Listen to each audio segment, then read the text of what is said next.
术，给大家分享一下口鼻漏，狗的口鼻漏手术咋做啊？大家学一下，看能学会不？大家好，我是一个没有镜头感的兽医，本期嘉宾是一个小泰迪，泰迪咋回事？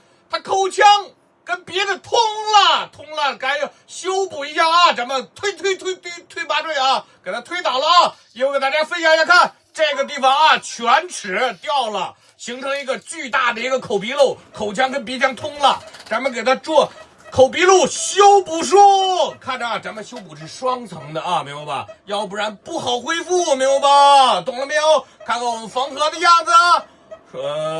仔细的很，但是这个地方就特别容易出血，口腔就特别容易出血，所以说咱们都给它修补好，修补认真，让它口鼻漏不再复发啊！看着，该缝的缝，该补的补啊！这一会儿就给它做完了，你看着吧？